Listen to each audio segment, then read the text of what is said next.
So the whole purpose of this video really is for myself. It seems like every time I get a chance to stop by a coin shop or I'm in an area of a coin shop, I'll swing in and I look at their Liberty nickels. Today I actually bought several different Liberty nickels. They're pretty rough shape, but I just bought every one of them that he had. Looks like I bought, what, 7 of them. Some of them from 1908. There's an 1899 one in there.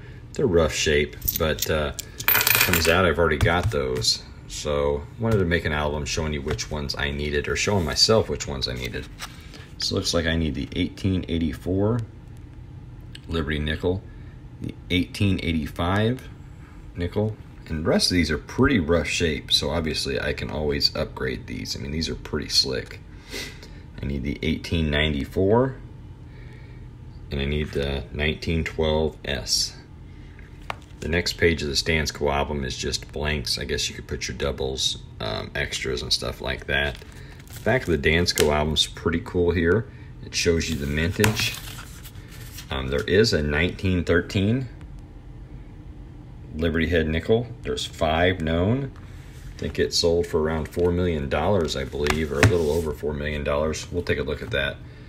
By the way, Liberty nickels was minted in 1883 all the way to 1912, or at least this album goes to 1912. There is some 1913s out there. So right here, this kind of gives you the the way it's graded. So G4, no details in the head. Liberty is obliterated. Very good shape. Some letters in Liberty legible. So here's what they're talking about, some letters in Liberty. You can see it right there. Liberty's in the top of the headpiece there. You can read some of the letters. And that's kind of the grading scale that they go by, just so you guys know. Mint mark on the obverse is where the mint mark is, right there. Right underneath that little dot. So mint mark would be right there underneath that dot by the word cents to the left of it.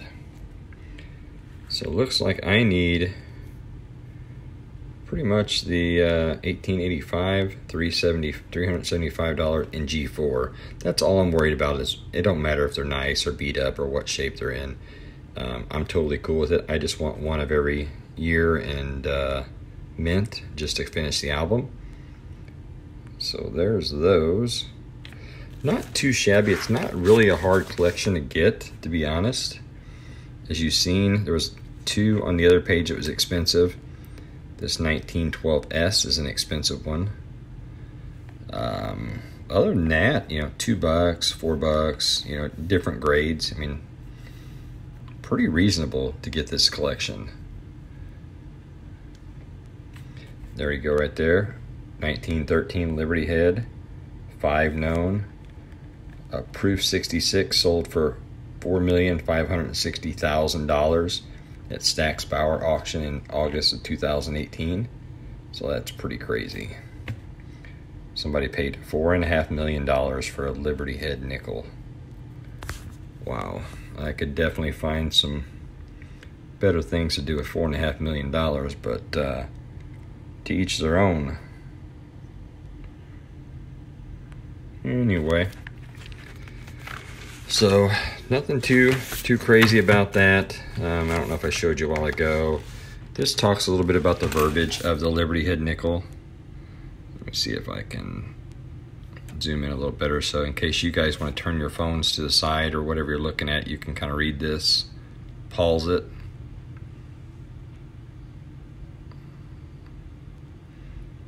Pretty neat information.